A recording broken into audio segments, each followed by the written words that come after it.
Most of us want nothing more but to make our parents proud. Some of us even stretch the truth and tell our parents that we're much more successful than we really are.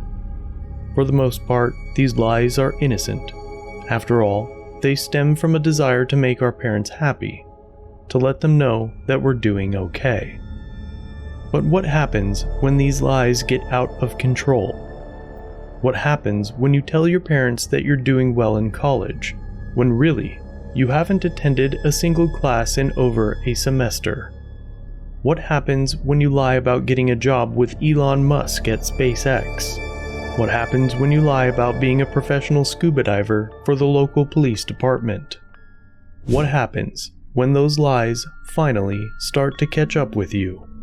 This is the exact situation that a man named Chandler Halderson found himself in. And when the pressure became too great, he did the unthinkable. When his lies started to fall apart, he murdered his parents in the most gruesome way possible. Fortunately, Chandler was eventually brought to justice. But how did this situation get so out of control? What made Chandler lie to his parents? How did he try to hide the bodies? Let's explore this shocking story in a little more depth.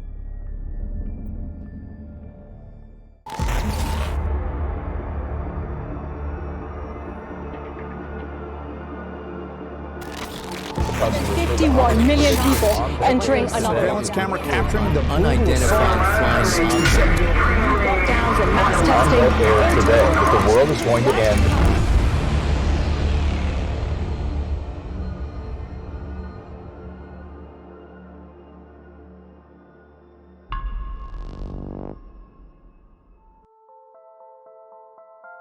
When Chandler Halderson was eventually brought to justice, one prosecutor remarked that he seemed to be a pretty normal kid, with a pretty normal life, who did a pretty abnormal thing as he turned 23. Another prosecutor stated, Chandler grew up with a life of privilege. By pretty much any sort of angle you look at it, there's absolutely no evidence of abuse whatsoever. Chandler grew up with no housing insecurities. He never had to wonder where his next meal was coming from, and he was never exposed to any violence, or really, any guns. She also added that perhaps his mother babied him a little too much and was a little too doting. In other words, Chandler had a perfect life, at least as far as anyone could tell. He had two loving parents, Bart and Krista, and a brother. However, his family members knew that Chandler could be a little strange sometimes. Here's Chandler's brother testifying about a bizarre moment. Growing up and moving into recently, what sorts of things did you and your brother Chandler do? Since we didn't live in the same house, we would do things online, like play video games and just talk that way. Okay. What sort of video games did you play? Wide array, but generally first-person shooter games. Okay. And did your brother have a favorite weapon or gun in these games? Usually those of Russian descent.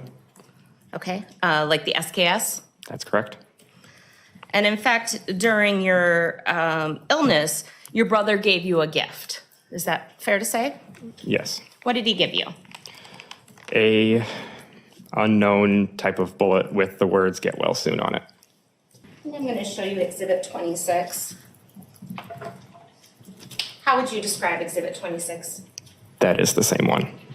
That's the bullet that your brother gave you and wrote to get well on? Yes. Move Exhibit 26 into evidence? Any objection? No. It is received. It may be published. His ex-girlfriend also testified, painting a picture of a fairly normal relationship. What types of things did you and Chandler do in your relationship? Did you go on a lot of dates together? Yeah, we would grab dinners, have movie dates, just sit at home and watch movies, go on walks quite often, play with the dogs. That was a big thing. We loved playing Frisbee with the dogs. In addition, Chandler's friend testified about his experiences when he came to stay at the family house. When you were up here, what kind of things did you do for fun? Where'd you go? So we went swimming at some river at some point, and then we went and drove around to the different department stores, and we're looking at weapons and all that. So we went to Cabela's, we went to, I want to say it was Bass Pro, but that doesn't sound right. I know we went to Gander Mountain, and then we went to like one or two other places, but I can't remember what they were. Okay. Showing you a photograph labeled exhibit number 563. Jesus. Did you take that picture? Yes, sir. And what is that? The river, sir. That you went swimming? Yes, sir. And who took you there? Chandler and his girlfriend at the time. All right. I'll move 563 in evidence. No objection. It is received. And I asked to publish it on the Elmo. Actually, it's not set up right now. I'm just going to show everybody. Was that a river or a lake you were swimming at? River, sir. And was there a city across the street or across the river from there? Yes, sir, and there was a bridge on the right. But all was not as it seemed. While Chandler's life was seemingly normal, he developed a habit for telling a number of lies to those closest to him. Another ex-girlfriend shed more light on this during the trial. What, if anything, do you know about Chandler's scuba diving career? I don't know anything other than he told me that he has gone diving, that he was certified, and that he had a job diving. And did he say what department he dived with? For the Madison Police Department. A close friend echoed the same sentiment during the trial. Understanding he joined the Madison Police diving team for search and rescue missions. I know he'd gone a few times with them, to my knowledge, but I never went with him or dropped him off or saw anything too much. Did he like ever that. tell you about any of his search and rescue missions? Yes, he told me a couple of times about getting caught in riptides, and one time he said that he saw a body while doing it, while scuba diving, and that he was a little weirded out by that. Okay. Did he ever bring home any mementos or anything he found while scuba diving? Yes. I know there was one time he brought home a large pink sex toy that he found, and then there was one time I believe he brought home like an old rusty looking knife. And were these from his scuba diving missions with the Madison Police Department? Was that your understanding? I believe so. Even Chandler's current girlfriend was under the impression that he was a professional scuba diver. Talk about him working with the police at all, with scuba diving or anything like that?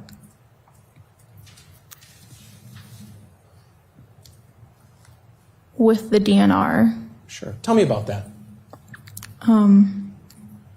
He told me he would scuba dive for the DNR and then sometimes help out the police through the DNR. Did he say what he would do for them, like specifically? Scuba diving, look in the lakes for stuff. Was this like a job or a volunteer thing? What was your understanding from Chandler? I believe it was a job. And did he have this throughout the time you were dating? During the summer. There was only one problem. Chandler never actually worked as a professional scuba diver for the police. But the lies didn't end there. Halderson was also in the habit of telling people he had landed a job with SpaceX. At some point going into 2021, so just last year before the summer, did it appear that Chandler had gotten a new job or was in the process of getting a new job? Yes. And where was that job at? The company or the location? What was the company? SpaceX. Okay. As far as anyone can tell today, Chandler was never even considered for a position at SpaceX. In addition, he was lying about his continued studies in college. Before the state rested, they called Omar Job, an enrollment coordinator at Madison College, where Chandler Halderson had told his parents he was enrolled. Job testified that Bart Halderson called him about his son's enrollment status, leading to the discovery that perhaps Chandler had been less than truthful about his status as a student. I don't see that you were admitted. I'm having a hard time hearing you. So I don't see that you were admitted in any program. So you said they were, the IT degree is in there, right? No, those are just classes. Like you took general education classes and then the IT classes. You might have just took the classes but not be in the program. Does the internship from the spring show up in there? Entrance from the spring of what year? I can go back. Oh, this year, 2021. So winter. Yeah, you do spring. Yeah. No. Judging by this evidence, it seems clear that Chandler was living two lives. On the surface, he was a successful college student who worked as a professional diver for the police during the summer. He was also on his way to a new job at SpaceX. But below the surface, Chandler was a compulsive liar who was leading everyone astray. It was only a matter of time before these lies were exposed, and no one could predict what happened next.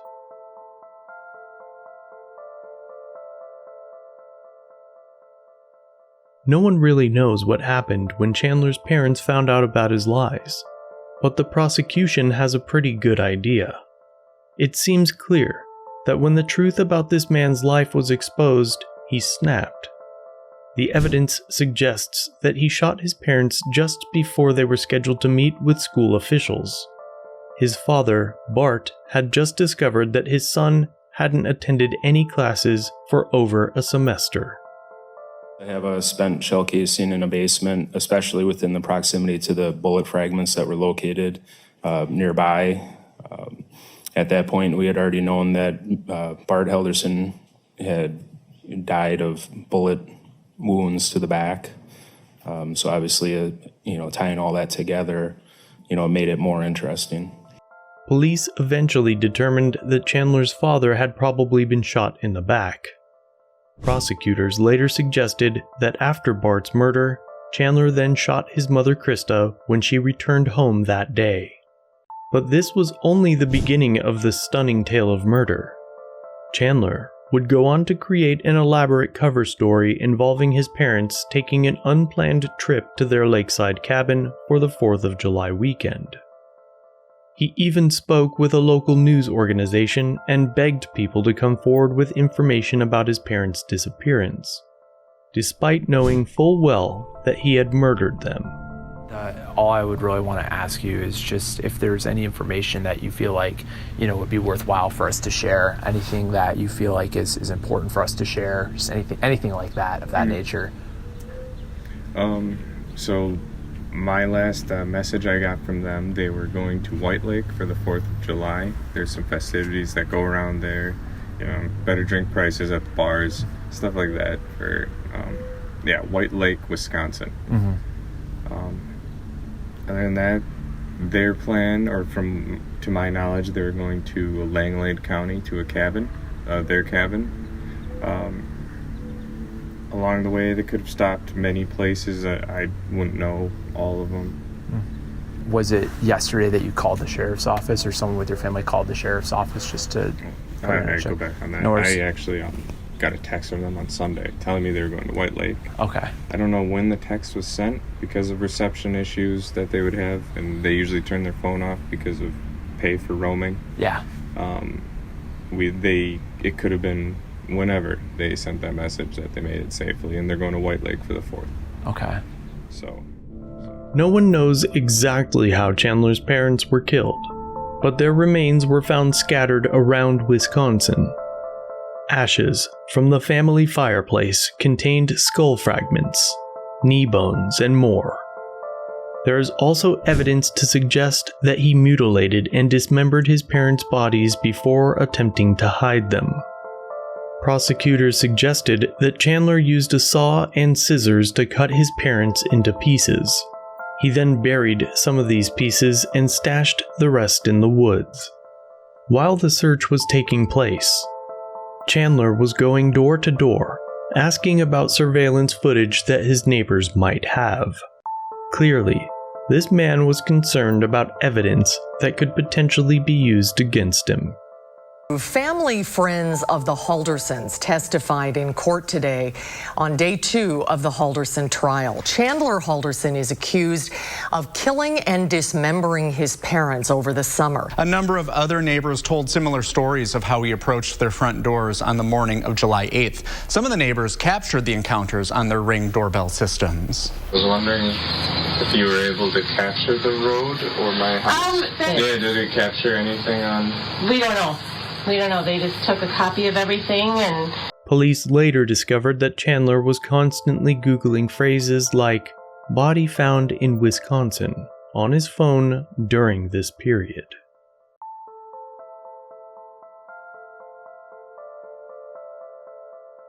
Eventually, Chandler was brought in for questioning. Initially, the detectives simply asked him normal questions about his life, his girlfriend, and his family. But after about an hour of questioning, they cut the small talk and go straight for the jugular. We got all the background, I think, right? Yeah, I think so. So, I think it's time we start talking about what happened to your parents. Like the truthful version. Okay? So, we have like 20 pages of writing. We're going to start with a clean, white piece of paper for you to start telling the truth. Okay. Why? Because listen to me. This is the only chance you're going to have to tell us the truth. Okay. What we listen. I can't tell you what we know, but we know you're not telling us the truth. We know your parents are no longer with us. Okay, and we know the reason why. Okay, you need to tell the truth. Listen. You need to tell the truth about what happened, and just tell us why it happened. Okay. If something happened, if you were defending yourself, or if you just got fed up with stuff, you need to tell us the truth, okay? This is your chance to tell us why, okay? I'm not BSing you, okay? So can we do that? Okay, you're okay.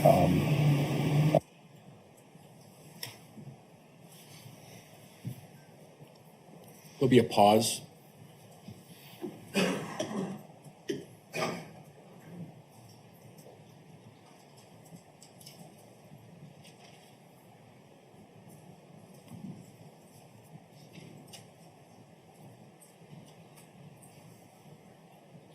You're under arrest. Okay?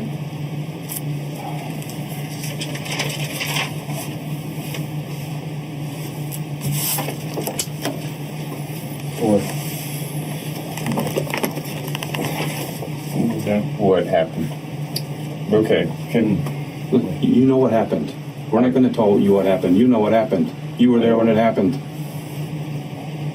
We're not BSing you, okay? I wasn't there when it happened. We know more than you think we know. I understand. See how Chandler looks right into the camera? It's almost as if he remembers that he's being filmed and that he needs to maintain his facade of innocence.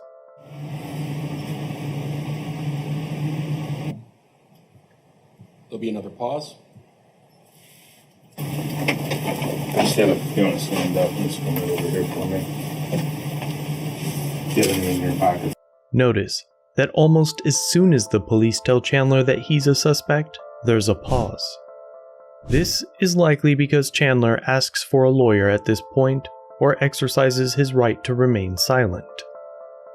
Police can no longer question him after he exercises this right, so they have no choice but to end the interview and place him under arrest. Initially, he was arrested for lying to the police, as he told detectives that his parents were going to attend a parade near their lakeside cabin, but no parade ever occurred, making this an obvious lie. No, she never took it. It's always the voicemail. It's in voicemail. You know, when you, so it's off, out of range. I don't know the other factors that could give you that. It's like a voicemail right away. Goes right to voicemail, right? Yeah. Okay. So whatever factors can give you that. So I might have missed it. So from the time like they left, did you talk to them at all when they were I got a up text. north? You got the one text. Yeah, and I that you mentioned earlier. don't even like it. Right? Yeah. But that was it? Nothing else? Yeah. So that's fishy to me, even the text, because I realized Memorial Day is when the White Lake Parade is. Oh, sure. There's no 4th of July. Maybe there's cheap drinks, but there's no parade at White Lake on the 4th. So, well, maybe there is now. I realize I've always gone on Memorial because that's the weekend I get time off from school and all. Halderson lied throughout the interviews, and his lies were quite obvious. Look at the way his hands brush against the table, or the way he seems to chew his lips. Later, detectives also remarked that he was slow to respond when asked questions about his parents.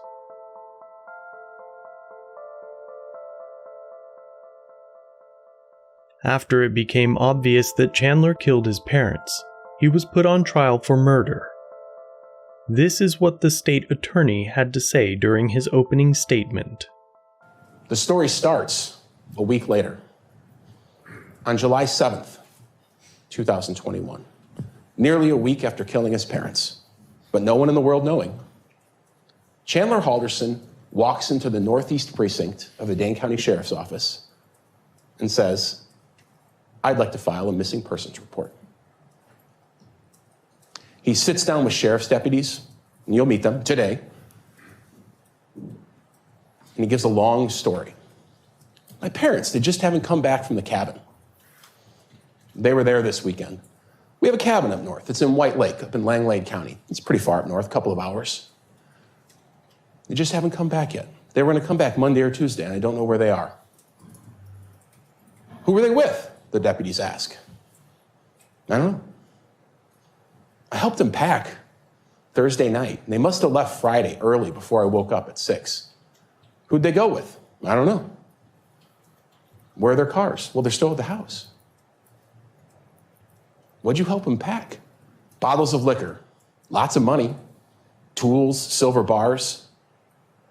Why were they going up there? Some people they were fixing a window. Some people there was a plumbing issue, storm damage. The story varied. Sometimes they took just money, sometimes they took just liquor. But over that day and the next, and talking to numerous sheriff's deputies, detectives, including those detectives, he gives this bizarre story of his parents leaving in an unknown car, going to a cabin with an unknown couple, with an unknown amount of money, for really an unknown reason. Now, when I say they found Bart Halderson, I need to explain that. They found a human torso. They removed the sticks and brush over a course of a few hours. They brought out doctors from the medical examiner's office to make sure everything was done appropriately. They rolled the torso over. There were gunshots in the back. This man had been shot in the back and chopped up. At this point, the farm, a beautiful farm, cultivated for years with wildflowers, kind of an Eden of sorts, was turned into a crime scene. Police swarmed the place. Drones were in the air, cadavers, dogs were on the ground. Everyone's looking through absolutely everything they could, but it's a farm.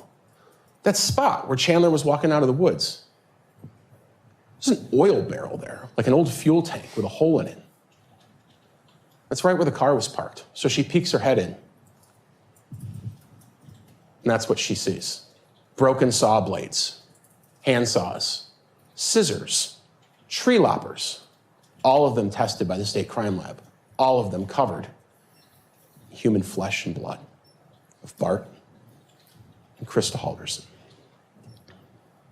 The farm was searched extensively, and I'll tell you that some months later, things were even continuing to be found. Up to this fall, in October, the homeowner, the person who owns the farm, was tearing apart a barn trying to clean it. And there in a barn about 100 yards from where Bart Halderson was found, the murder weapon, behind a bunch of boards on the side of the barn. At this point in the investigation, the police knew they needed to start talking to Chandler. He's seen coming out of the location where his dad's body was, just brutally chopped apart. The tools, the cutting instruments are found there. So they do what police do. They bring him downtown. But they ask him, and he's at the house, and they ask him and his girlfriend to come downtown with them. And they do.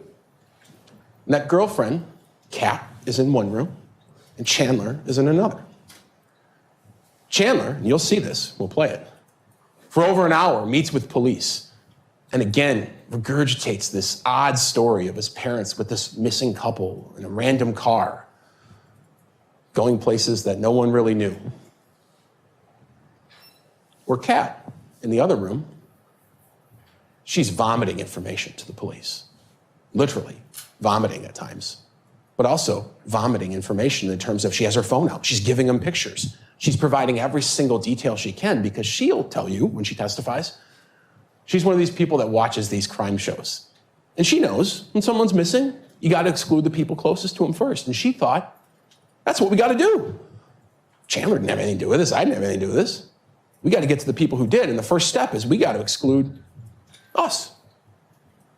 She didn't for a second think that Mr. Halderson had done anything wrong. She thought she was with him most of the weekend. And I'll tell you right now, Kat did nothing wrong. Chandler's defense lawyer insisted that he did nothing wrong, and that the state couldn't actually prove that he was the one who killed Bart and Krista. When you have to decide whether the state has proven to you that Chandler Halderson killed his parents, because they simply don't know what happened. The jury did not share this point of view. They seemed quite certain that Chandler had committed the crime, and it took them only a few hours to return with a guilty verdict. He was found guilty of 2 counts of intentional homicide, and he is now serving a life sentence without any chance of parole. In addition, he was convicted on 2 counts of mutilating a corpse, 2 counts of hiding a corpse, and 2 counts of falsifying information about a missing person. Chandler had the opportunity to appeal his decision, although his chances of walking free seemed very slim at this point.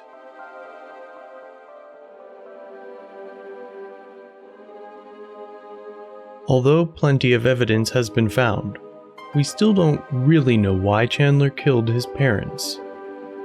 The prosecution's argument is compelling. Chandler's web of lies began to fall apart, and he felt he had no other option but to kill them after they found out the extent of his untruthfulness. But could this really lead someone to murder? Was there something else going on? The only person who really knows the answer is Chandler, and he remains tight-lipped, even to this day. The reality is that this is not a unique story in the modern world. Many young people today live at home with their parents well into their adult years. And these people often exhibit signs of entitlement, laziness, and immaturity. Maybe Chandler's refusal to grow up is to blame for this horrific crime. Maybe he was too comfortable, too coddled by his parents. And when that rug was pulled out from under him, he broke down, lashed out, and killed his parents. One thing is for sure, Chandler is going to spend the rest of his life in prison, and he will never return to his previous idyllic life.